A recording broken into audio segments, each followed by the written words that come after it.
प्रधानमंत्री माननीय श्री नरेंद्र मोदी जी को उनके उद्बोधन के लिए आमंत्रित करता हूं। माननीय प्रधानमंत्री महोदय।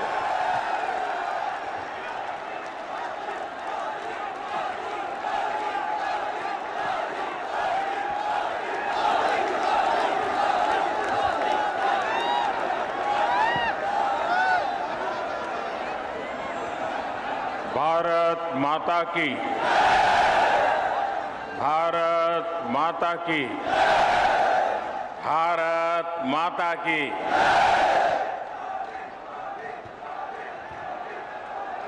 बुंदेलखंड की जहां वेद व्यास की जन्मस्थली और हमारी बाईसा महारानी लक्ष्मीबाई जी की जा धरती पे हमें बैर बैर बीरा आबे को अवसर मिलो, हमें बहुत ही प्रसन्नता। नमस्कार। उत्तर प्रदेश के लोकप्रिय मुख्यमंत्री योगी आदित्यनाथ जी, यूपी के उप मुख्यमंत्री श्री केशव प्रसाद मौर्य जी, उप मुख्यमंत्री श्री ब्रजेश पाठक जी, केंद्रीय मंत्रिमंडल के मेरे सहयोगी और इसी क्षेत्र के वासी श्री भानु प्रताप सिंह जी, यूपी सरकार के मंत्रीगण, सांसदगण, विधायकगण, अन्य जनप्रतिनिधि और बुंदेलखंड के मेरे प्यारे बहनों और भाइयों, यूपी के लोगों को, बुंदेलखंड के सभी बहनों भाइयों को आधुनिक बुंदेलखंड एक्सप्रेसवे, इसके लिए बहुत बहुत बधाई, बहुत बहुत शुभकामनाएं। ये एक्सप्रेसवे बुंदेलखंड की गौरवशाली परंपरा को समर्पित है। जिस धरती ने अनगिनत शूरवीर पैदा किए, जहां के खून में भारत भक्ति बहती है, जहां के बेटे बेटियों के पराक्रम और परिश्रम ने हमेशा देश का नाम रोशन किया है, उस बुंदेलखंड की धरती को आज एक्सप्रेस वे का ये उपहार देते हुए उत्तर प्रदेश के सांसद के नाते, उत्तर प्रदेश के जनप्रतिनिधि के नाते मुझे विशेष खुशी मिल रही है। भाइयों और बहनों, मैं दशकों से उत्तर प्रदेश आता जाता रहा। यूपी के आशीर्वाद से पिछले 8 साल से देश का प्रधान सेवक के रूप में कार्य करने का आप सबने जिम्मा दिया है। लेकिन मैंने हमेशा देखा था, अगर उत्तर प्रदेश में 2 महत्वपूर्ण चीजें जोड़ दी जाए, उसकी कमी को अगर पूरा कर दिया जाए, तो उत्तर प्रदेश चुनौतियों को चुनौती देने की बहुत बड़ी ताकत के साथ खड़ा हो जाएगा। पहला मुद्दा था यहां की खराब कानून व्यवस्था, जब मैं पहले की बात कर रहा हूं, क्या हाल था आप जानते हैं। और दूसरी हालत थी हर प्रकार से खराब कनेक्टिविटी। आज उत्तर प्रदेश के लोगों ने मिलकर योगी आदित्यनाथ जी के नेतृत्व में उत्तर प्रदेश की पूरी तस्वीर बदल दी है।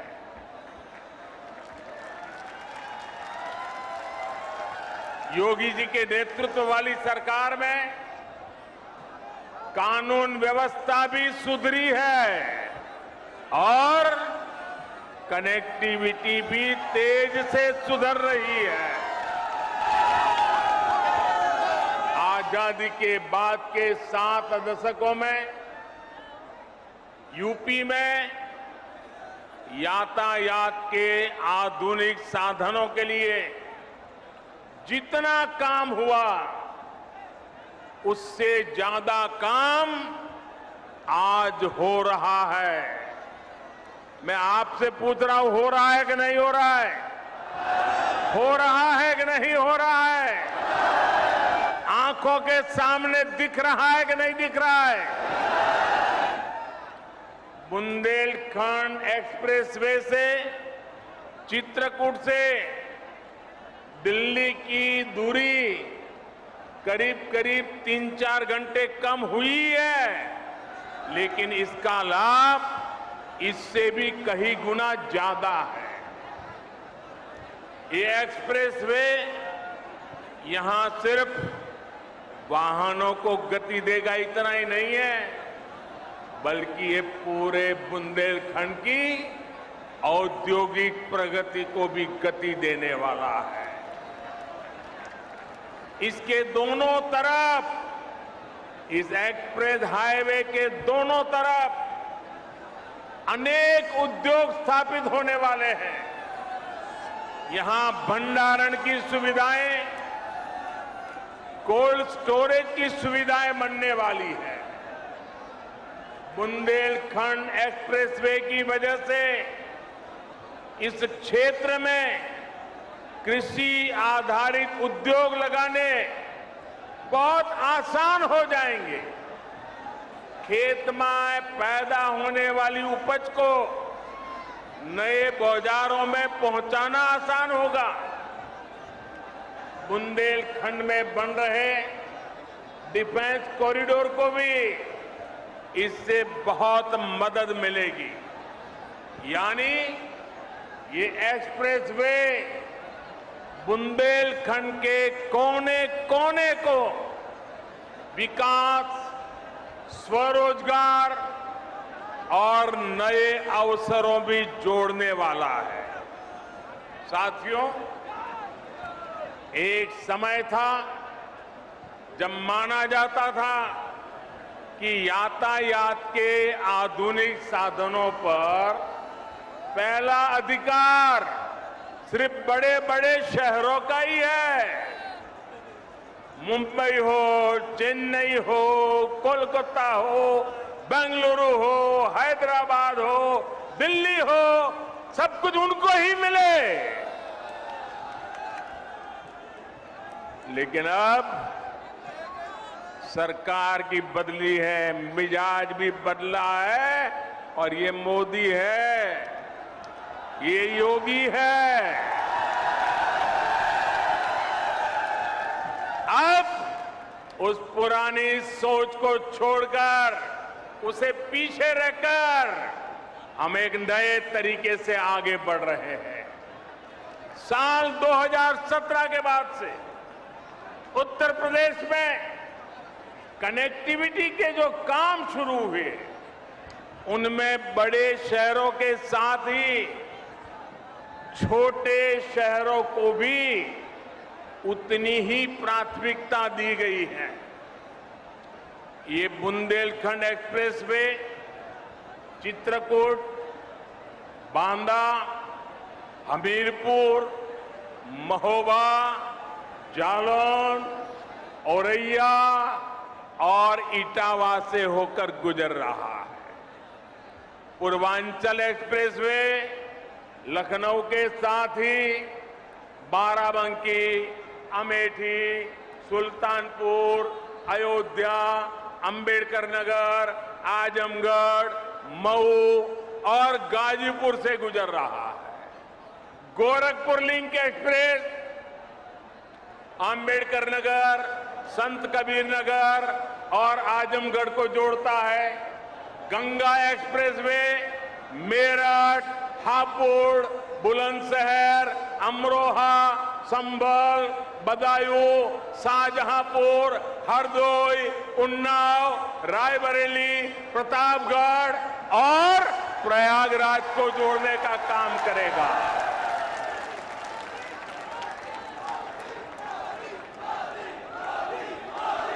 दिखता है कितनी बड़ी ताकत पैदा हो रही है। उत्तर प्रदेश का हर कोना नए सपनों को लेकर के, नए संकल्पों को लेकर के अब तेज गति से दौड़ने के लिए तैयार हो चुका है। और यही तो सबका साथ है, सबका विकास है। न कोई पीछे छूटे, सब मिलकर आगे बढ़े। इसी दिशा में डबल इंजन की सरकार लगातार काम कर रही है। यूपी के छोटे छोटे जिले हवाई सेवा से जुड़े, इसके लिए भी तेजी से काम किया जा रहा है। बीते कुछ समय में प्रयागराज, गाजियाबाद में नए एयरपोर्ट टर्मिनल बनाए गए। कुशीनगर में नए एयरपोर्ट के साथ ही नोएडा के जेवर में एक और इंटरनेशनल एयरपोर्ट पर काम चल रहा है। भविष्य में यूपी के कई और शहरों को वहां भी हवाई रूट से जोड़ने की कोशिश हो रही है। ऐसी सुविधाओं से पर्यटन उद्योग को भी बहुत बल मिलता है। और मैं जब आज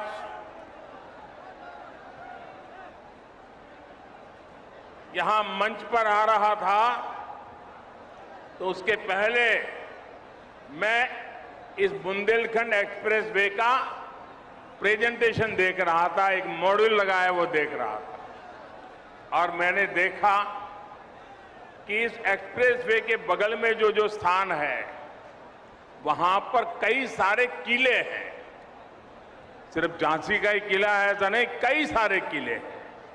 आप में से जो विदेश की दुनिया जानते होंगे उनको मालूम होगा, यूरोप के कई देश ऐसे हैं जहां पर किले देखने का एक बहुत बड़ा टूरिज्म उद्योग चलता है और दुनिया के लोग पुराने किले देखने के लिए आते हैं। आज बुंदेलखंड एक्सप्रेसवे बनने के बाद मैं योगी जी की सरकार को कहूंगा कि आप भी इन किलों को देखने के लिए एक शानदार टूरिज्म सर्किट बनाइए। दुनिया भर के टूरिस्ट यहां आए और मेरे बुंदेलखंड की ताकत को देखे। इतना ही नहीं, मैं आज योगी जी से आग्रह एक और करूंगा। आप उत्तर प्रदेश के नौजवानों के लिए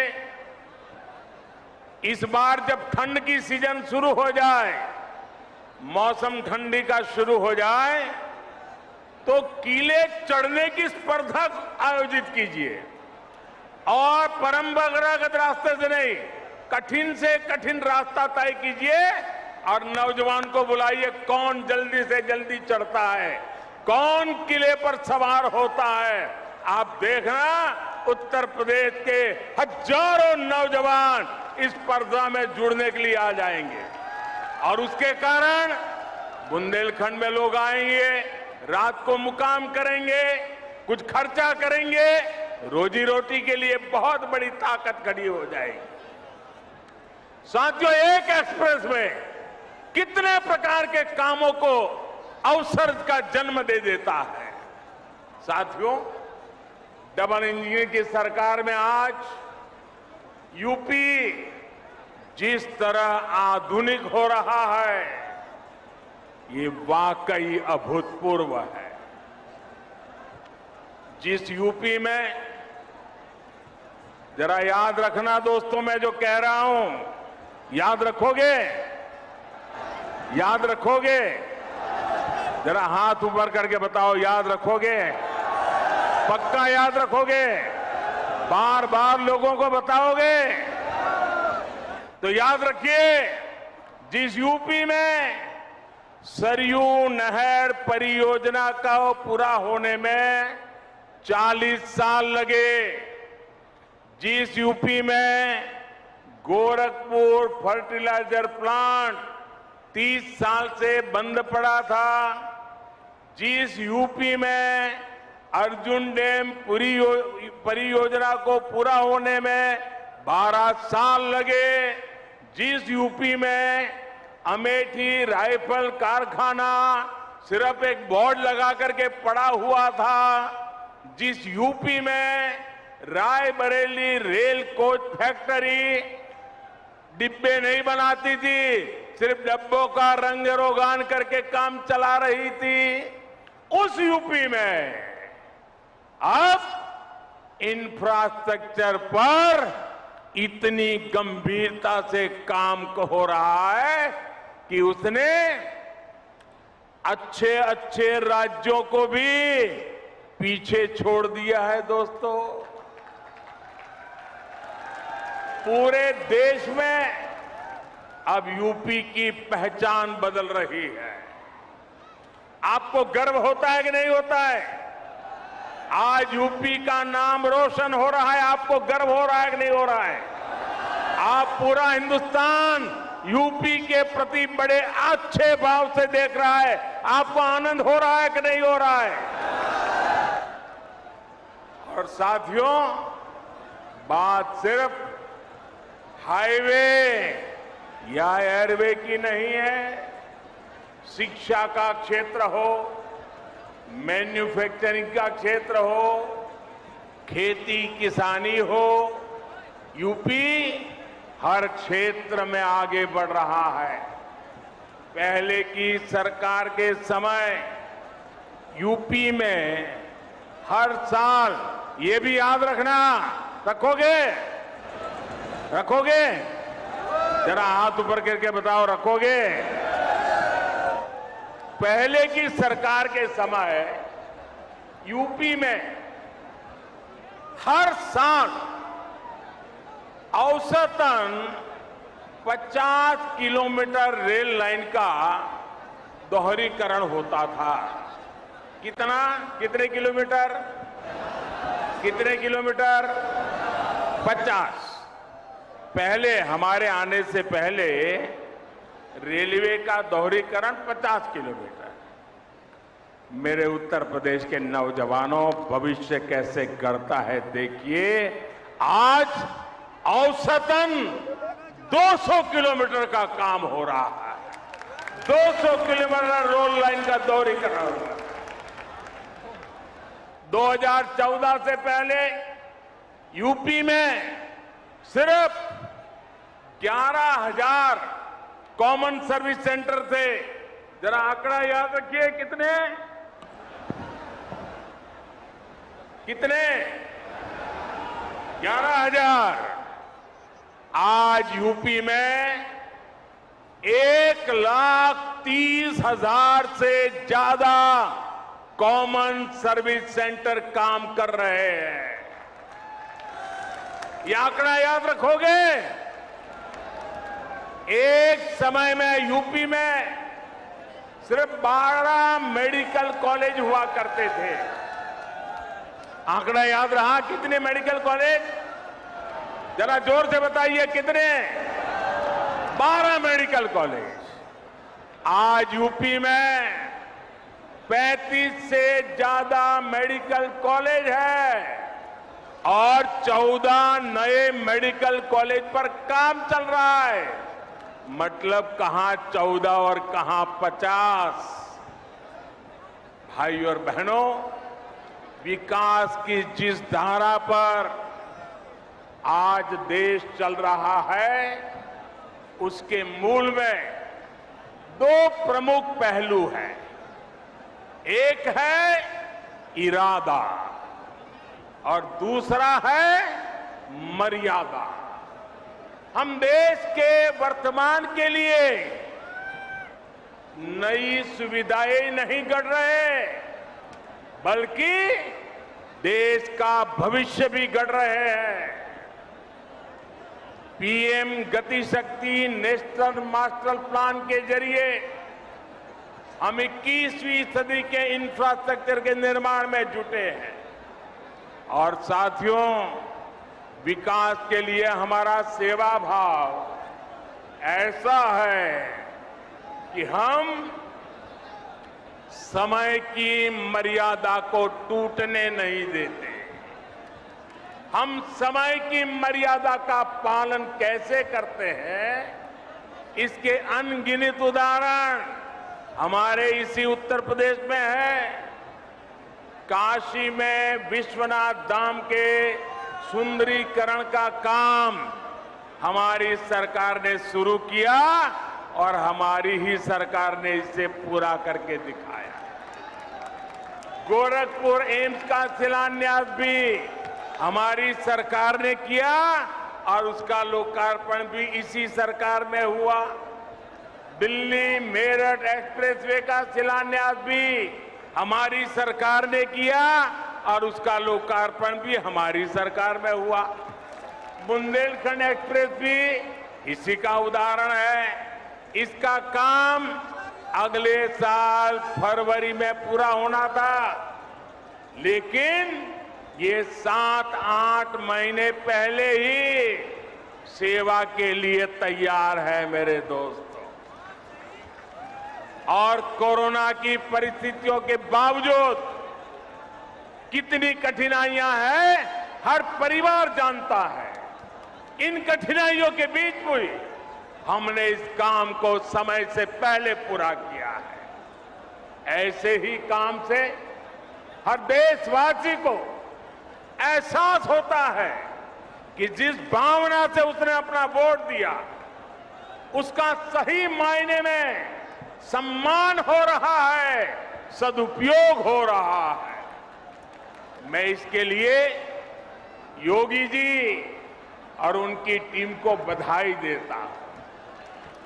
साथियों, जब मैं कोई रोड का उद्घाटन करता हूं, कोई अस्पताल का उद्घाटन करता हूं, कोई कारखाने का उद्घाटन करता हूं, तो मेरे दिल में एक ही भाव होता है कि मैं जिन मतदाताओं ने ये सरकार बनाई है, उनको सम्मान देता हूं और देश के सभी मतदाताओं को सुविधा देता हूं।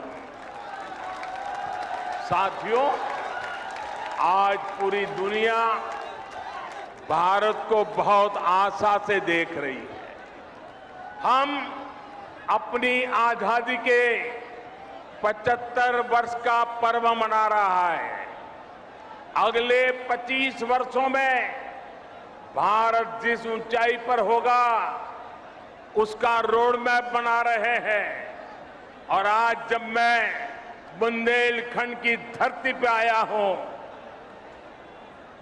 झांसी की रानी लक्ष्मीबाई के इलाके में आया हूं, यहां से, इस वीर भूमि से मैं हिंदुस्तान के 6 लाख से भी ज्यादा गांव के लोगों को करबद्ध प्रार्थना करता हूं कि आज जो हम आजादी का पर्व मना रहे हैं, इसके लिए सैकड़ों वर्षों तक हमारे पूर्वजों ने लड़ाई लड़ी है, बलिदान दिए हैं, यातनाएं झेली है। जब 75 वर्ष है, हमारा दायित्व बनता है अभी से योजना बनाए।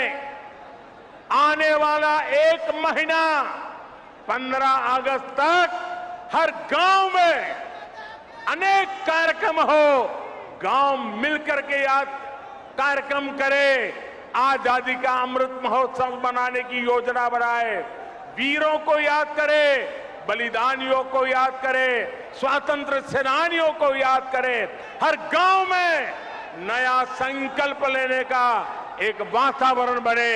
ये मैं सब देशवासियों को आज इस वीरों की भूमि से प्रार्थना करता हूं। साथियों, आज भारत में ऐसा कोई भी काम नहीं होना चाहिए जिसका आधार वर्तमान की आकांक्षा और भारत के बेहतर भविष्य से जुड़ा हुआ न हो।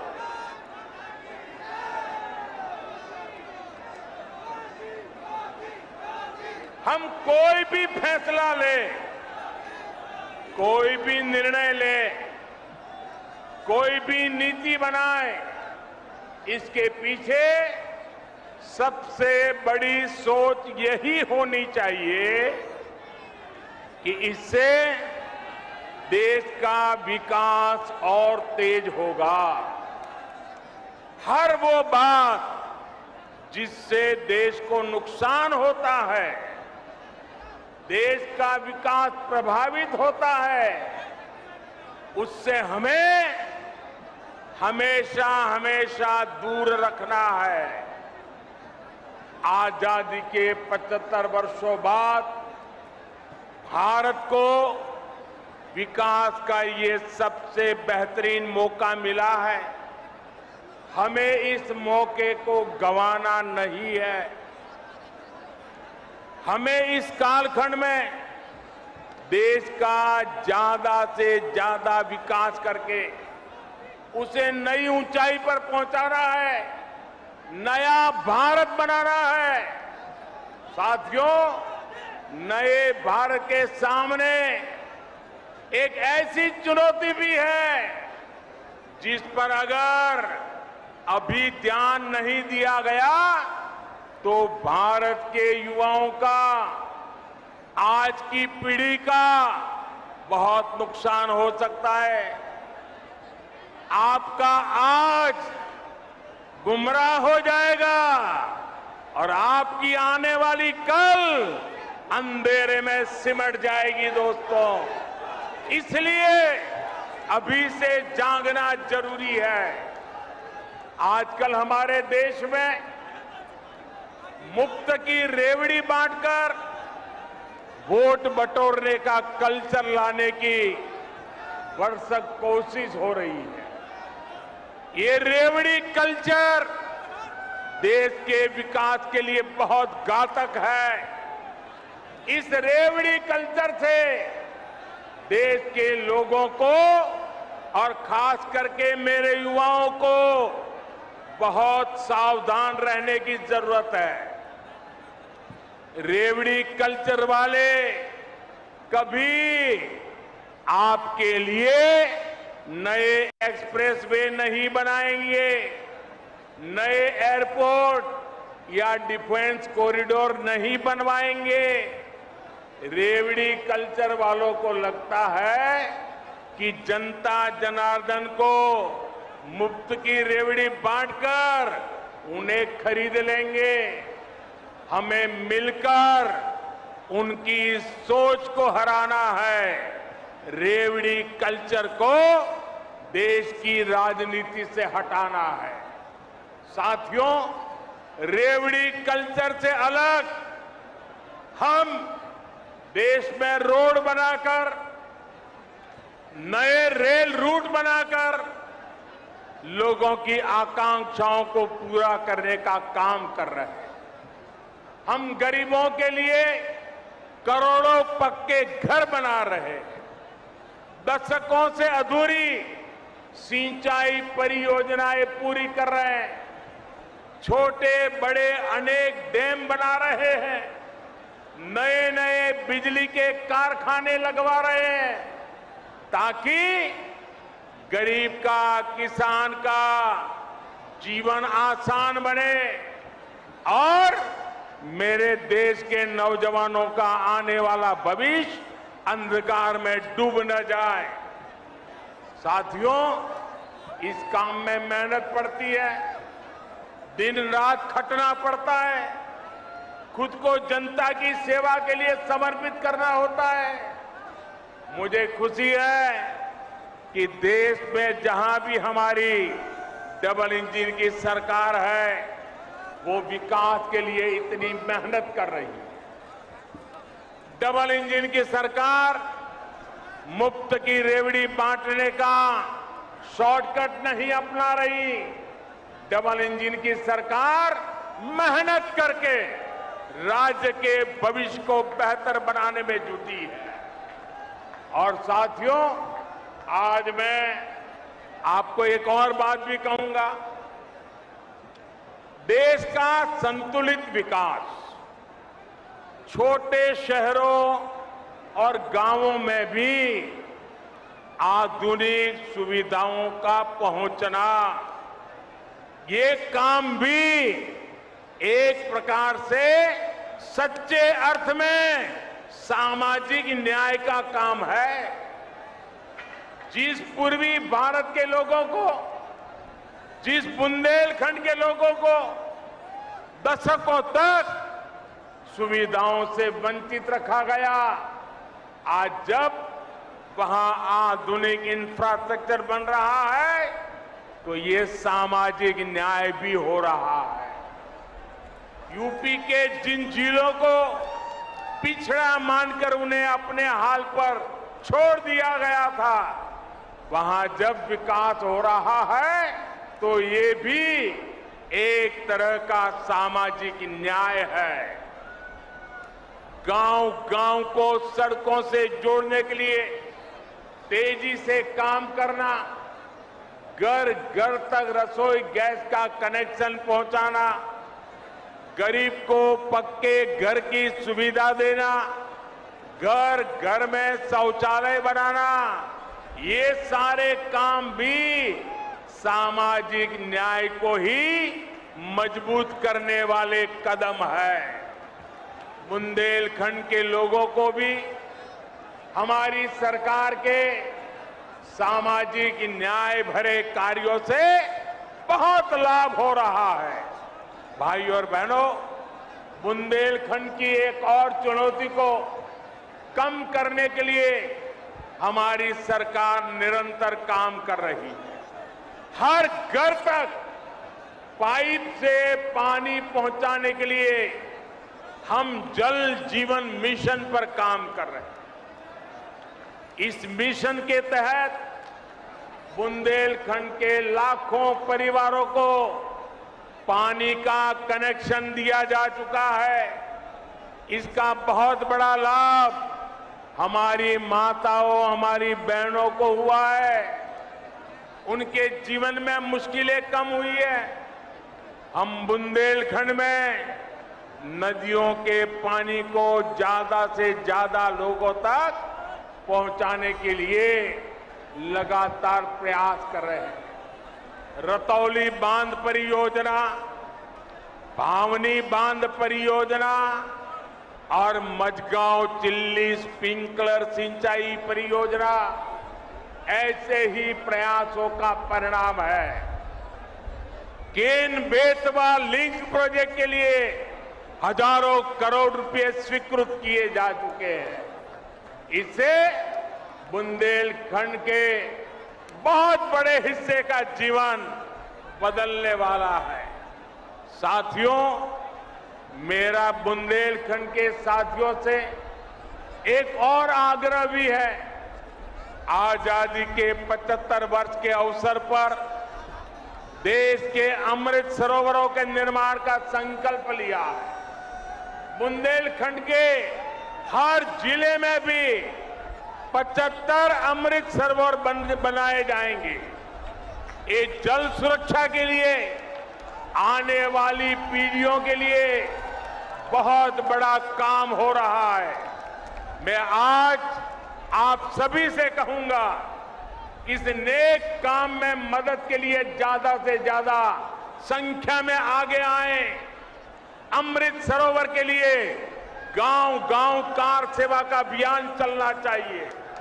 भाइयों और बहनों, बुंदेलखंड के विकास में बहुत बड़ी ताकत यहां के कुटीर उद्योगों की भी है। आत्मनिर्भर भारत के लिए हमारी सरकार द्वारा इस कुटीर परंपरा पर भी बल दिया जा रहा है। मेक इन इंडिया भारत की इसी कुटीर परंपरा से सशक्त होने वाला है।